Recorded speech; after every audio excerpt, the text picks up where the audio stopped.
Okay, so we've got the little box here with all your information, and we're going to go on to the next page. Now don't tab down like this. Just move that back. All you need to do is insert a page break like that.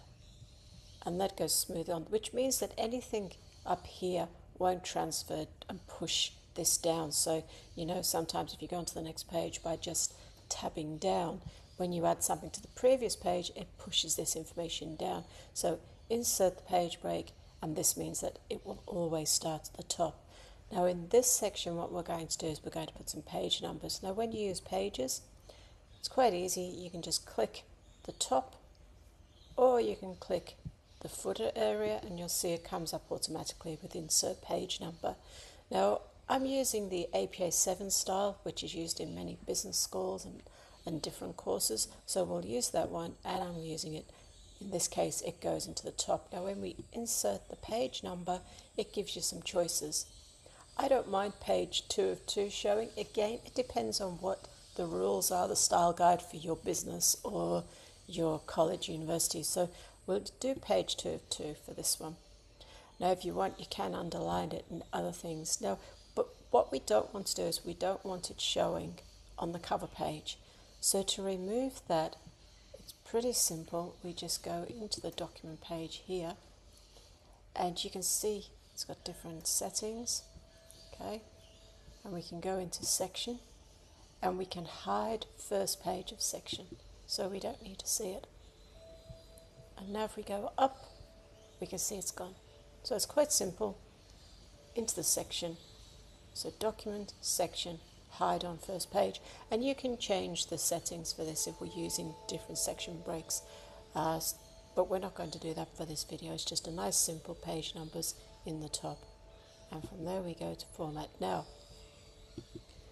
if I'm going into the footer, so what I like to do is have on the footer just put my name, so that if you need to look at it, or the name of the document. So I would put, say, Julie Edwards, and then I might have underneath this the subject code COM 101 dash assessment 1,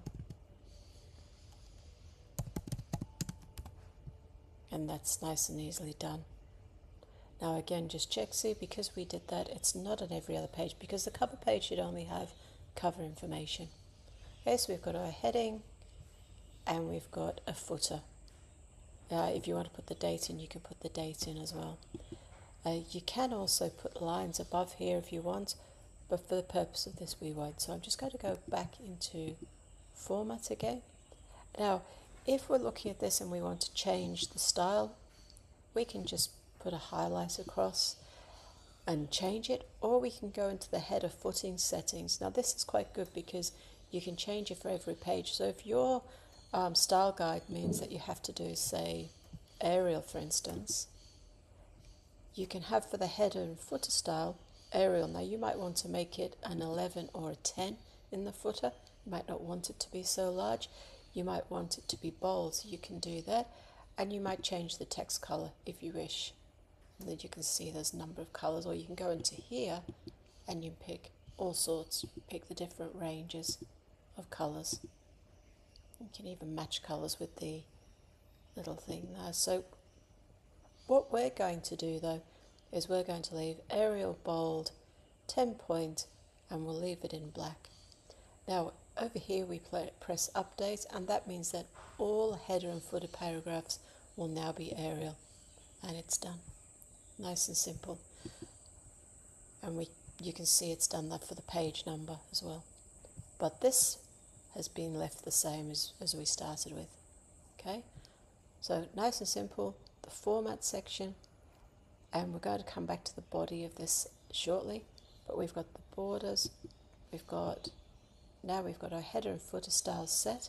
You can have a look at different layouts, so it's got, you know, if we want columns, tabs, paragraph backgrounds, we can put borders and things like that. But I'm keeping it quite simple, but I do encourage you to play with each of those. Okay, and we're back to normal. And that's all we're going to do for the header and footer.